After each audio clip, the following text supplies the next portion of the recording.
Hello students, welcome to our YouTube channel. Myself G sir from Kota Rajasthan. बच्चों, last class में हमने बात की थी ज्योमेट्रिक प्रोग्रेशन के बारे में, ठीक है ना। उसमें हमने क्या देखा था कि ज्योमेट्रिक प्रोग्रेशन की nth टर्म हम कैसे निकालेंगे, ठीक है, और सम ऑफ n टर्म्स हम कैसे निकालेंगे, ये हमने डिस्कस किया था और कुछ एग्जांपल्स भी किए थे, ठीक है। सिमिलरली हमने sum of infinite terms of GP का भी हमने एक फॉर्मूला निकाला था, ठीक है। तो आज हम उसी के से रिलेटेड कुछ एग्जांपल्स को सॉल्व करते हुए और आगे कंटिन्यू करेंगे। तो लेट्स टेक एन एग्जांपल। देखो बच्चों, ये जो क्वेश्चन है आईआईटी 2016 में पूछा गया है और बहुत ही इजी सा सवाल है, ठीक है। मैंने आपको बताया था वीडियो की स्टार्टिंग में ही, ठीक है, जब हम एपी स्टार्ट कर रहे थे, ठीक है, कि एपी और जीपी के कुछ मिक्स क्वेश्चंस भी आ जाते हैं, ठीक है। तो यहां पर क्या है, देखो, second, fifth and ninth term of a non constant AP are in GP, ठीक है ना। ये एपी और जीपी दोनों का मिक्स है, ठीक है। तो यहां पर हमें दोनों के बारे में सोचना पड़ेगा। देखो, आपसे बोला क्या है कि ये जो एपी है ये नॉन कांस्टेंट है। नॉन कांस्टेंट का मतलब क्या है, देखो, कांस्टेंट एपी कब आएगी, जब कॉमन डिफरेंस 0 होगा, ठीक है ना। तो इसका मतलब क्या है कि एपी नॉन कांस्टेंट है, दैट मीन्स डी तो 0 नहीं है, ठीक है भाई, डी तो 0 हो ही नहीं सकता। अब बोला क्या है, देखो, second, fifth and ninth term of AP are in GP, ठीक है ना। तो अब अगर मैं बात करूं एपी की सेकेंड टर्म के लिए, तो उसे कैसे लिखूंगा, ए प्लस डी, ठीक है। फिफ्थ टर्म कैसे लिखेंगे बताओ, ए प्लस 4d, और नाइन्थ टर्म क्या होगी, ए प्लस 8d, ठीक है भाई। अच्छा, देखो यहां से अगर हम बात करें T2 माइनस T1 की, तो T2 माइनस T1 क्या निकल के आएगा, सॉरी, T5 माइनस T2, ठीक है। तो T5 माइनस T2 क्या निकल के आएगा बताओ, A plus 4d minus A plus d, it will be equal to 3d, ठीक है ना। हम ऐसा कर क्यों रहे हैं वो अभी आपको पता चलेगा। यहां पर हम बात करें T9 और T5 की, तो T9 माइनस T5 अगर मैं करके देखूं, T9 माइनस T5, तो ये किसके इक्वल है बताओ, a plus 8d minus a plus 4d, it will be equal to 4d के इक्वल है, ठीक है ना। अच्छा, ये तो हमें पता चला यहां से। अब बोला क्या है कि second, fifth and ninth terms of an AP are in GP, ठीक है ना। दैट मीन्स T2, T5 और T9, T2, T5 और T9 ये किसमें है, जीपी में, ऐसा बोला है, ठीक है ना। तो जीपी को रिप्रेजेंट कैसे करते हैं बताओ। जीपी को लिखने का तरीका क्या है कि लेट सपोज अगर मैं फर्स्ट टर्म ऑफ जीपी ले लू ए, ठीक है ना, तो सेकेंड टर्म क्या आ जाएगी ए आर, और थर्ड टर्म क्या आ जाएगी ए आर स्क्वायर, ठीक है ना। ये क्या हो गया, ये जीपी की टर्म्स मैंने लेट कर लिए, ठीक है ना। जहां पर ए जो है वो तो सेकेंड टर्म ऑफ एपी है, a are fifth term of AP है, और ए R square ninth term of AP है, ठीक है ना। तो अब यहां से देखो, यहां से अब मैं क्या करूंगा, मुझे आर निकालना है, ठीक है ना। ये तो बोला है कॉमन रेशियो निकालो, ठीक है। तो आर निकालने के लिए क्या करें, देखो इधर, अब यहां से अगर देखो, यहां पर मैंने जो T2, T5 माइनस T2 और T9 माइनस T5 निकाला था, ठीक है ना, उसका हम कॉन्सेप्ट समझते हैं। तो देखो यहां से अगर मैं D निकालना चाहूंगा, तो D किसके इक्वल होगा बताओ, T5 माइनस T2 बाय 3, होगा नहीं होगा। अच्छा, यहां से अगर मैं D निकालूंगा तो ये किसके इक्वल होगा बताओ, T9 माइनस T5 बाय 4, होगा नहीं होगा, ठीक है ना। अब यहां से इसको कोरिलेट करते हैं, तो T2 क्या है A, T5 क्या है AR, और T9 क्या है AR स्क्वायर, ठीक है ना। निकालना क्या है, R निकालना है। तो क्या करें, ये जो इक्वेशन 1, इसको हम नाम दे देते हैं, तो आप इसमें T5, T2 और T9 की वैल्यूज रख दो, तो रिजल्ट क्या आएगा देखते हैं। देखो, T5 माइनस T2 बाय 3, तो T5 क्या है AR माइनस A बाय 3, ठीक है। It is equal to T9 AR square minus T5 AR by 4, है कि नहीं, ठीक है ना। बहुत ही इजी से ये बहुत ही जल्दी हो जाएगा, ठीक है। देखा, तो ये क्या बनेगा, A R माइनस 1 बाय 3, यहां से आप ए आर कॉमन ले लेंगे, तो ये बनेगा R माइनस 1 बाय 4, ठीक है भाई। अच्छा देखो, ए आर माइनस वन से ए आर माइनस वन तो यही खत्म हो गया, तो यहां पर क्या बच रहा है 1/3 it is equal to r/4। तो r इजीली निकला नहीं निकला बताओ, r इक्वल टू 4/7, ठीक है ना, it is the required answer. बहुत ही आसान सा सवाल था, ठीक है ना, बस थोड़ा सा आपको लॉजिक क्या लगाना था कि अगर मैं यहां से डी निकाल लूं, ठीक है, और जीपी की मैं थर्ड टर्म लेट कर 3 टर्म्स लेट करके और उनको कंपेयर कर दूं तो यहां से इजीली डी की फॉर्म में ये एक्सप्रेशन मिलेगा, ठीक है, और इस एक्सप्रेशन में मैं टर्म्स की वैल्यूज रख दूंगा तो इजीली मुझे आर मिल जाएगा, ठीक है बच्चों। बहुत ही इजी क्वेश्चन था, देखिए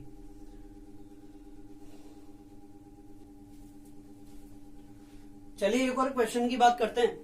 ये जो क्वेश्चन है आईआईटी 2013 में पूछा गया है, ठीक है ना, और ये हम कर चुके हैं ना, हम पहले कर चुके हैं इस क्वेश्चन को, ठीक है, लेकिन हमने वहां पर एन टर्म्स का सम निकाला था, ठीक है, याद आ रहा है कुछ, सीक्वेंसेस कन्वर्टिबल टू जीपी, ठीक है ना, ये उसी टाइप का क्वेश्चन है। आपसे बोला गया है find the sum of first 20 terms of the sequence this. ये सीक्वेंस है, इस सीक्वेंस के फर्स्ट 20 टर्म्स का आपको सम बताना है और इन ऑप्शन में से कौन सा करेक्ट है ये आपको बताना है, ठीक है। तो चलिए स्टार्ट करते हैं। तो देखो सीक्वेंस क्या गिवन है, एस एन में, अभी इसको नाम दे देता हूं, ठीक है ना, इनिशियली हम एन टर्म्स का सम निकाल ले, एन की जगह लास्ट में 20 रख देंगे, तो ये क्या है 0.7 plus 0.77 plus 0.777 and so on up to n terms, और n क्या है 20, तो ये 20 टर्म्स तक चल रहा है ऐसा, ठीक है ना। तो अब हमें ये तो पता है कि ये जो सीक्वेंस आ रही है it is convertible to GP, ये जीपी में कन्वर्टिबल होने वाली जो सीक्वेंस है। तो यहां पर हम बात करें तो सबसे पहले क्या कर रहे हैं बताओ, सबसे पहले आप क्या करो, ये पॉइंट हटाओ, तो ये क्या बनेगा 7/10 plus 77/10² plus 777/10³ up to 20 terms, ऐसा होगा नहीं होगा, ठीक है ना। अब उसके बाद क्या करते हैं बताओ, 7 कॉमन लेंगे तो यहां पर 1 की फॉर्म में कुछ टर्म्स बनेगी। उसके बाद क्या करना है बताओ, जैसे 7 कॉमन ले लिया तो ये क्या बनेगा 1/10 plus 11/10² plus 111/10³ up to 20 terms, ऐसा है, ठीक है ना। अब क्या करना है 9 से मल्टीप्लाई और 9 से डिवाइड कर देना इसको, तो ये क्या बनेगा 9/10 plus 99/10² plus 999/10³ up to 20 terms, ऐसा है, ठीक है भाई। अब क्या करें बताओ, इस 9 को क्या लिख सकता हूं मैं 10 - 1, ठीक है, 99 को क्या लिख सकता हूं 10² - 1, 999 को क्या लिख सकता हूं 10³ - 1 लिख सकते हैं ना। तो यहां पर लिख देते हैं इनको 7/9 10 - 1/10 प्लस 10² - 1/10² प्लस 10³ - 1/10³, ठीक है। अब देखो यहां पर फर्स्ट टर्म थी तो 10 की पावर 1 आ रही है, सेकंड टर्म में 10² आ रहा है, थर्ड टर्म में 10³ आ रहा है, तो 20 टर्म में क्या आएगा 10 पावर 20 आएगा नहीं आएगा। तो यहां पर अगर मैं लिखूं तो ये क्या बनेगा 10⁻20 - 1/10⁻20, गॉट इट, ठीक है, ऐसा बनेगा नहीं बनेगा। अब यहां पर हम क्या करें, देखो सभी को सेपरेट कर दें, तो एक स्टेप में यहां पर डायरेक्ट जंप कर रहा हूं, देखना। अब अगर मैं यहां से इनको सेपरेट करूंगा तो क्या मिलेगा बताओ, 10/10 क्या होगा 1, 10² क्या होगा 1, 10³ क्या होगा 1, 10 पावर 20 अपॉन 10 पावर 20 क्या होगा 1, ठीक है ना। तो 1 कितने बार आ रहा है 20 टाइम्स, ठीक है ना। तो ये तो बनेगा कितना 20, 7/9 20 माइनस, ठीक है। अब देखो यहां पर क्या बनेगा 1/10, 1/10² 1/10³ अप टू 1/10⁻20, तो माइनस सब में से कॉमन ले लेते हैं, तो ये बनेगा 1/10 प्लस 1/10² प्लस 1/10³ अप टू 1/10⁻20, ठीक है भाई। चलो अब करना क्या है, ये जो सीक्वेंस है ये तो अब साफ नजर आ रहा है ना कि किसमें है, जीपी में। अच्छा जीपी में है और मुझे जीपी की 20 टर्म्स का सम निकालना है, तो sum of n terms of GP का फंडा याद करो, ठीक है ना। क्या होगा बताओ, 7/9 20 माइनस, देखो ये क्या है, जीपी है, तो sum of n terms of GP का फॉर्मूला क्या है, a into 1 minus R power n, ठीक है ना। तो a की जगह 1/10, 1 minus 1/10 power 20 upon 1 minus r, तो क्या बनेगा 1 माइनस 1/10 बनेगा। अच्छा देखो ये क्या बनेगा 7/9 20 माइनस, देखो ये क्या बनेगा 1 माइनस 1/10, ये बनेगा 9/10। अच्छा 9/10 है तो 10 से 10 खत्म, तो क्या बनेगा 1/9 बचेगा यहाँ पे, ये बनेगा 1 minus 10 raise to power minus 20, ठीक है। अच्छा 9 एलसीएम ले ले, 9 एलसीएम लेंगे तो ये बनेगा 7/81, ठीक है। ये क्या बनेगा 180 माइनस 1, तो ये बनेगा 179 plus 10 raise to power minus 20, it is the required answer, ठीक है। Option B is the correct answer. Easy था, ठीक है ना। इस टाइप का क्वेश्चन हमने पहले भी किया है, ठीक है। लिखिए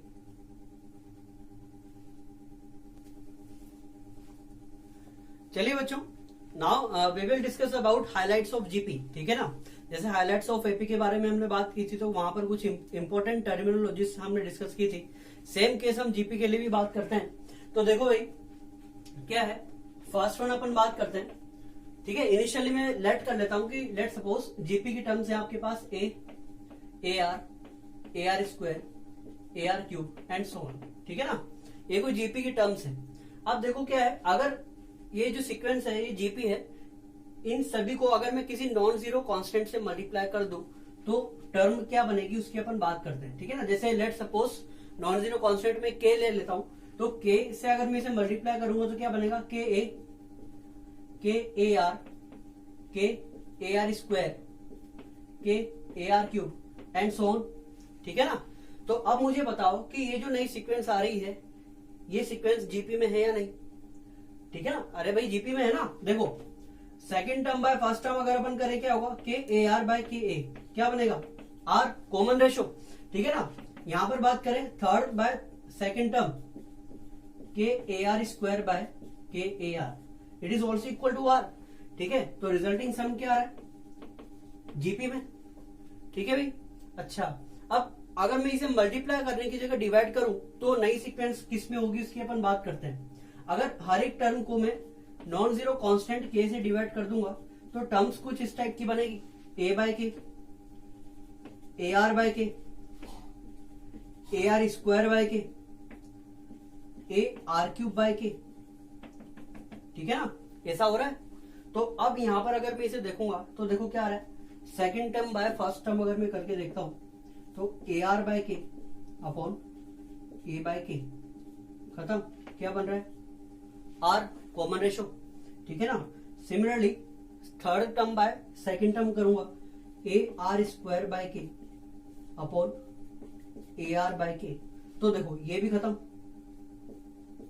ठीक है ना। फिर से क्या बन रहा है आर, इसका मतलब ये जो सीक्वेंस आ रही है ये भी किसमें है जीपी में, ठीक है भाई। तो फर्स्ट हाईलाइट ऑफ जीपी क्या बोलती है कि अगर मैं जीपी की सभी टर्म्स को किसी नॉन जीरो कांस्टेंट से मल्टीप्लाई या डिवाइड कर दूं तो रिजल्टिंग सीक्वेंस भी जीपी में ही होगी, ठीक है ना। It is the first highlight. तो चलिए लिखते हैं इसके लिए,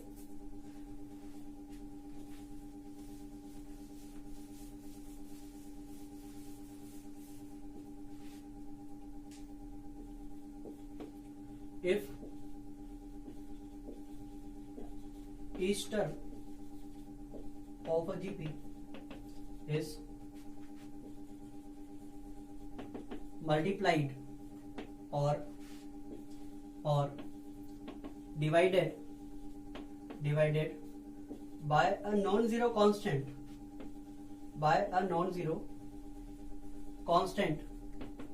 then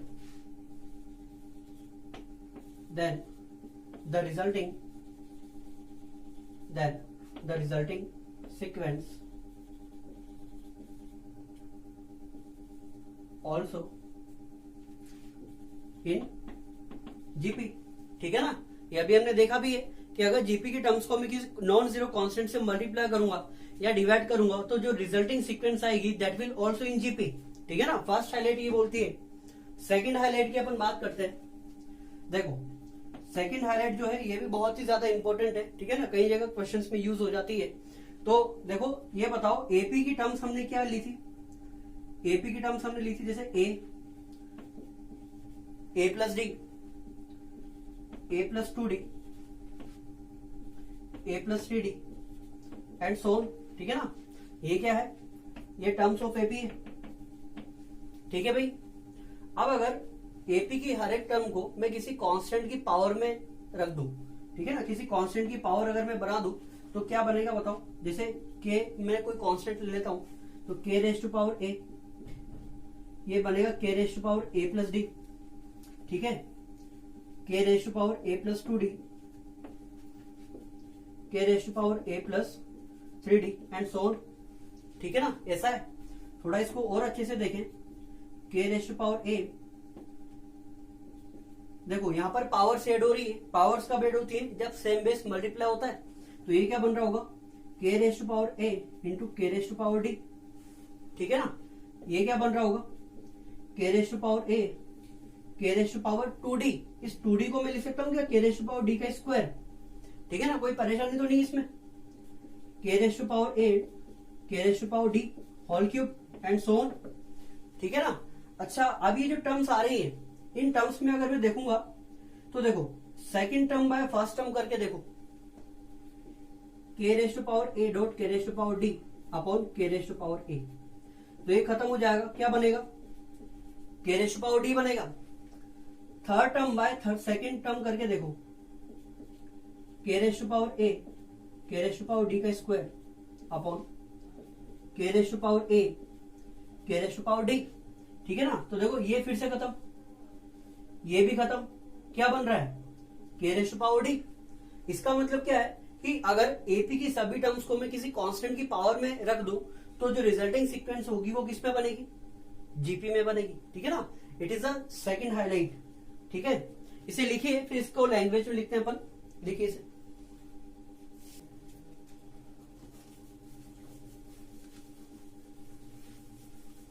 तो देखो भाई सेकंड के लिए स्टेटमेंट क्या होगा, सेकंड हाईलाइट क्या होगी, if each term of AP is raised to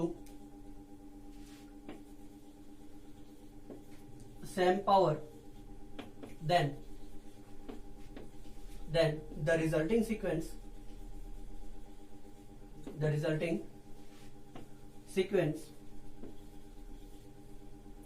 forms GP, ठीक है ना। इसका प्रूफ है, ठीक है भाई। अच्छा अब हम बात करते हैं थर्ड हाईलाइट की। थर्ड हाईलाइट क्या बोलती है उसके बारे में भी थोड़ा सा डिस्कस कर लेते हैं। ये बहुत ही इंपॉर्टेंट पॉइंट्स है स्टूडेंट्स, ठीक है ना। एडवांस लेवल के क्वेश्चंस में बहुत ही ज्यादा यूज हो सकते हैं ये। देखो थर्ड हाईलाइट क्या है, जैसे ए R square, A are cube and so on, ये क्या है, जीपी में है, ठीक है ना। ये जीपी के टर्म्स है। अगर जीपी की टर्म्स में हर एक टर्म का लॉग ले लूं, ठीक है ना, हर एक टर्म का लॉग ले लूं तो देखो क्या बनेगा, ln a, ये क्या बनेगा ln ए आर, ये क्या बनेगा ln ए आर स्क्वायर, ये क्या बनेगा ln A R cube and so on, ठीक है ना। तो यहां पर देखो एक प्रॉपर्टी अगर आपको पता हो, log m इंटू एन की हम प्रॉपर्टी पढ़ते हैं, ठीक है। log m इंटू एन क्या बोलता है बताओ, ये बोलता है log m plus log n, ठीक है ना। और एक और प्रॉपर्टी लॉगरिथम की यहां पर यूज करेंगे हम, log x raise to power n will be equal to n log x, ठीक है। तो यहां पर हम इन दोनों प्रॉपर्टीज का यूज करेंगे तो देखो क्या बनेगा, ln a इंटू आर, तो ln a plus ln r, ठीक है। ये क्या बनेगा ln a प्लस, देखो ln a तो हो गया प्लस ln r स्क्वायर, तो r स्क्वायर के केस में यहाँ पर r स्क्वायर है तो 2 आगे आ जाएगा, तो क्या बनेगा बताओ 2 ln r। ठीक है, यहां पर क्या आएगा ln a plus 3 ln r and so on. ऐसा होगा नहीं होगा? ठीक है ना। तो अब अगर मैं बात करूं इन टर्म्स की, तो देखो यहां पर सेकंड टर्म और फर्स्ट टर्म का डिफरेंस में निकालूंगा तो कितना आएगा ln r। थर्ड टर्म और सेकंड टर्म का डिफरेंस निकालो तो कितना आएगा ln r। इसका मतलब क्या है, ये जो सीक्वेंस बनेगी ये किसमें होगी एपी में। ठीक है, तो ये बहुत ही इंपॉर्टेंट हाईलाइट है। हाईलाइट क्या बोलती है कि अगर जीपी की सभी टर्म्स में, अगर जीपी की हर एक टर्म का मैं लॉग ले लूं तो जो रिजल्टिंग सीक्वेंस होगी वो क्या देगी एपी। ठीक है, लिख लेते हैं इसके लिए, दैट मीन्स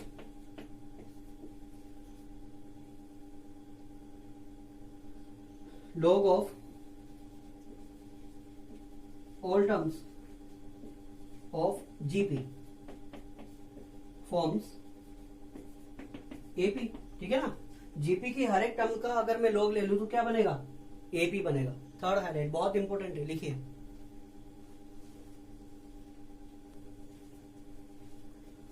चलिए बच्चों, नेक्स्ट हाईलाइट की बात करते हैं अपन, फोर्थ नंबर।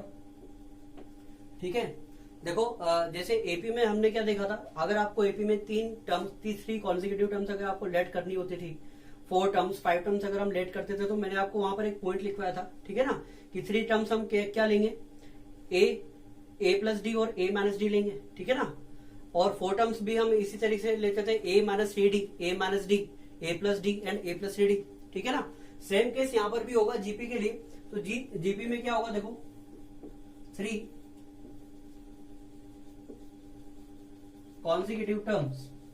अगर आपको जीपी में 3 कॉन्जिक्यूटिव टर्म्स लेट करनी है, ठीक है ना, तो क्या होगी बताओ, can be 3 consecutive terms in GP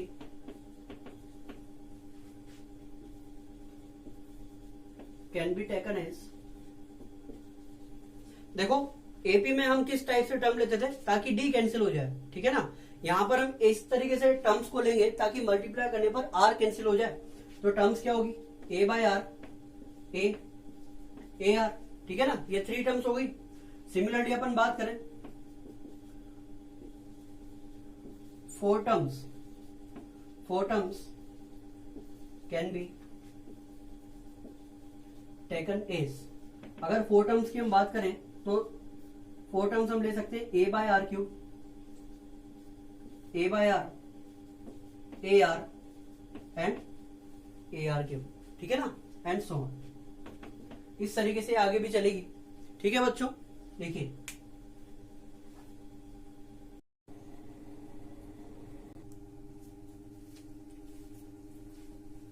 चलिए लेट्स टेक एन एग्जांपल। ठीक है, यहां देखो भाई क्वेश्चन क्या बोल रहा है, if the sum of first 3 consecutive terms of GP is 19 and their product. ठीक है ना, ये प्रोडक्ट है, and their product is 216, then find R and also find S infinity if exist। ठीक है ना, आपको एक तो कॉमन रेशियो निकालना है और S infinity sum of infinite terms of GP निकालना है अगर वो एग्जिस्ट करता है तो।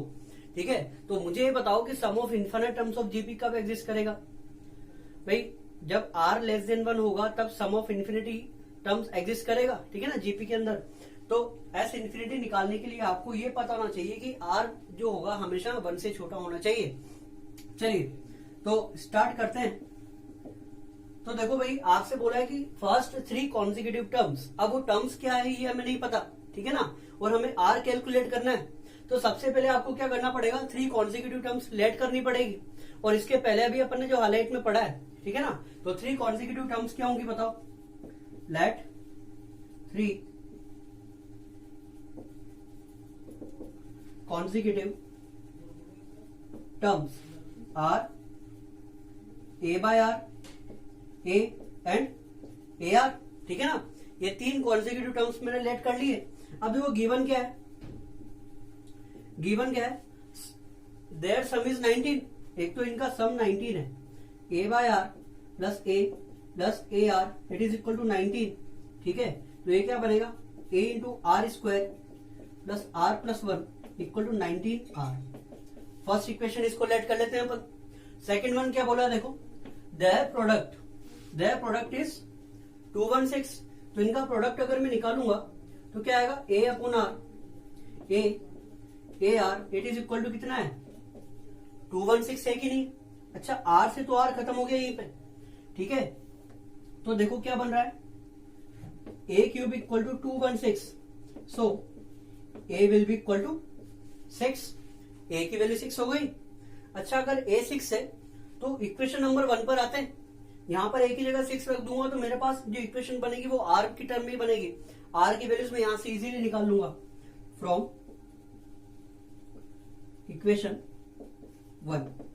तो देखो क्या बनेगा, 6 रख देते हैं यहां पर, 6 r square plus r plus 1 equal to 19 r. ये क्या बनेगा, 6 r square plus 6 r plus 6 equal to 19 r, ठीक है ना। अच्छा ये क्या बनेगा, 6 r square minus 13 r plus 6 equal to 0।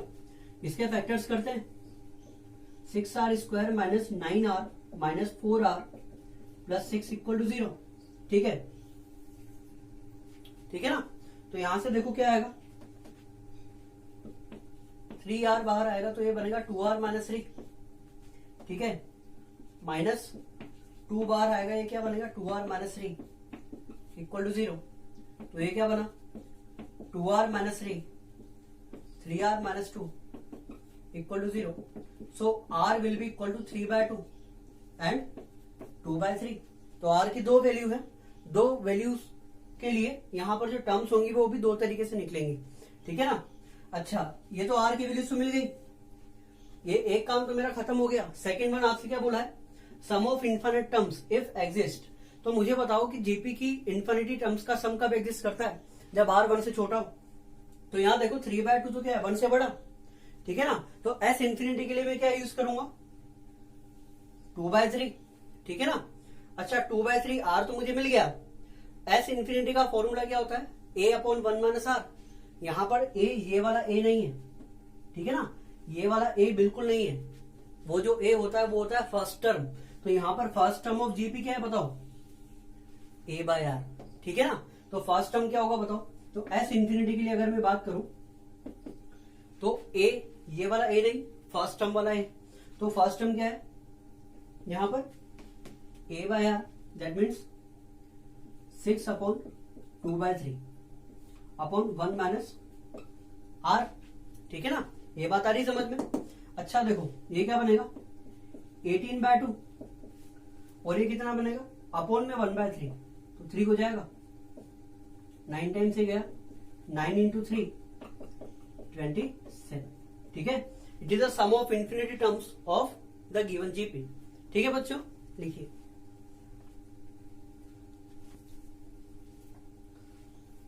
चलिए नेक्स्ट पॉइंट की बात करते हैं हाईलाइट के लिए। देखो 6 से 1 बात करें तो जैसे ये एपी जीपी की टर्म्स है, a are cube a r s power n minus 1, ठीक है ना।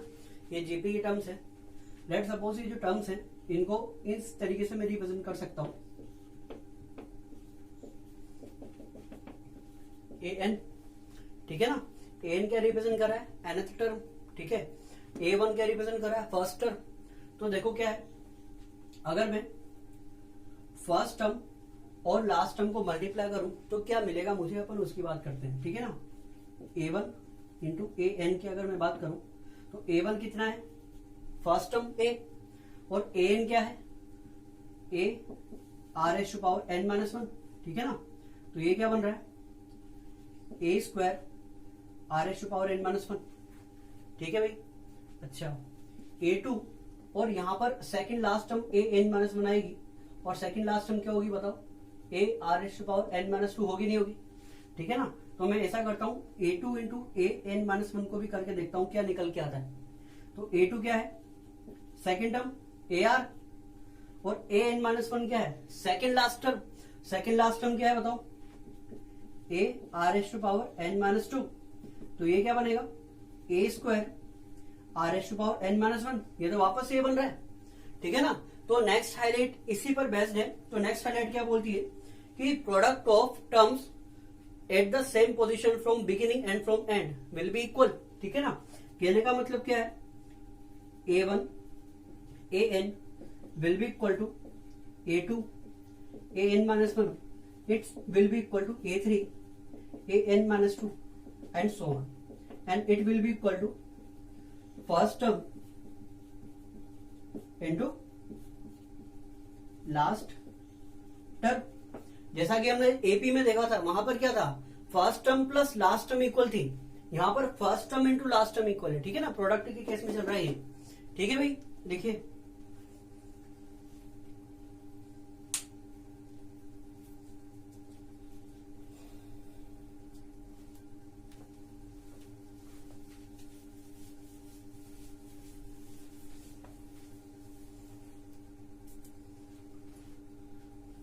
चलो लास्ट वन हाईलाइट की बात करते हैं अपन।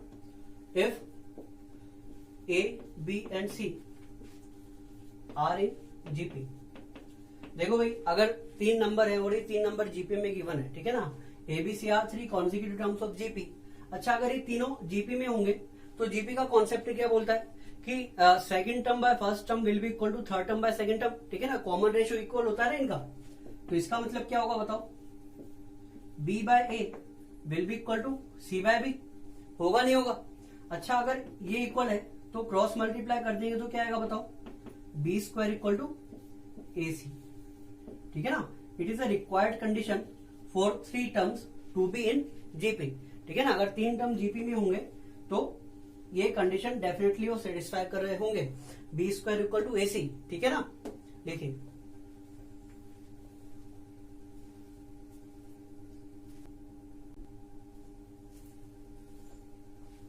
चलिए भाई एक क्वेश्चन डिस्कस करते हैं। देखो बोला गया है, if 10th 15th and 25th term of AP are in GP then find the common ratio of GP. इस टाइप का क्वेश्चन को देखा देखा लग रहा है क्या। इसके थोड़ी देर पहले अभी अपन ने एक आईआईटी का क्वेश्चन किया है, ठीक है ना, बिल्कुल एज इट इज यही क्वेश्चन था वो भी, ठीक है ना। तो यहाँ पर भी सेम वही कॉन्सेप्ट का यूज करेंगे जो हमने वहां पर यूज किया था। देखो भाई अगर 10th 15th और 25th टर्म ऑफ एपी हम किस तरीके से लिखेंगे, सबसे पहले तो अपन उसकी बात करें तो T10 क्या लिखेंगे बताओ, a प्लस 9d करके लिखेंगे, ठीक है। T15th टर्म कैसे लिखेंगे, a प्लस 14d करके लिखेंगे, और T25th टर्म कैसे आएगी, a प्लस 24d, ठीक है ना। अब क्या किया था वहां पे हमने T15 माइनस T10 करेंगे तो d मिलेगा, same case T25 minus T15 से भी d मिलेगा, यही किया था, ठीक है ना। तो क्या होगा T15 माइनस T10, तो देखो इसमें से इसे माइनस करेंगे तो कितना बनेगा 5d, तो d इक्वल टू क्या आएगा बताओ, T15 माइनस T10 बाय 5, ठीक है ना। अच्छा सेम केस अपन बात करें T25 माइनस T15 के लिए, तो क्या बनेगा बताओ, इसमें से इसे माइनस कर दो तो ये बनेगा 10d, तो d क्या निकलेगा, T25 माइनस T15 बाय 10, ठीक है ना। अच्छा ये भी d है और ये भी d है, दैट मीन्स ये दोनों इक्वल होंगे, ठीक है, बिकॉज ये तो क्या है एपी की टर्म्स है ना, और एपी में तो कॉमन डिफरेंस सेम होता है, तो d तो सेम ही होगा यहाँ पे। तो यहां से अगर अपन बात करें तो T25 minus T10 T15 by 10 it will be equal to T15 minus T10 by 5, ठीक है। अच्छा अब देखो यहाँ पर आपसे बोला गया है कि 10th 15th और 25th टर्म जो है वो किस में है, जीपी में, ठीक है। Sense T10 T15 and T25 term किस में है, जीपी में, ठीक है ना। तो मैंने आपको बोला था कि अगर 3 टर्म जीपी में होगी, ठीक है ना, 3 टर्म यहाँ पर जीपी में है तो टर्म्स अपन लेट कर लें। तो अगर लेट सपोज फर्स्ट टर्म ए हो गई तो सेकंड टर्म क्या होगी बताओ, ए आर, और थर्ड टर्म क्या होगी, ए आर स्क्वायर, ठीक है ना। ये जीपी की टर्म्स हुई नहीं हुई। अब हम क्या करें, यहाँ पर T10 की जगह तो ए रख दो, T15 की जगह AR रख दो और T25 की जगह AR स्क्वायर रख दो इस इक्वेशन नंबर 1 में, ठीक है ना, और देखते हैं क्या रिजल्ट मिलता है। तो देखो AR square minus AR by 10 it is equal to AR minus A by 5। अच्छा ये तो खत्म हो गया 2 टाइम्स, यहां से आप AR कॉमन ले लेंगे तो क्या बनेगा R minus 1 by 2 A into R minus 1 by 1, ठीक है ना। अच्छा देखो AR माइनस 1 से AR माइनस 1 तो खत्म, तो क्या बन रहा है R by 2 equal to 1, so R will be equal to 2, it is a required common ratio, ठीक है। लिखिए बच्चों,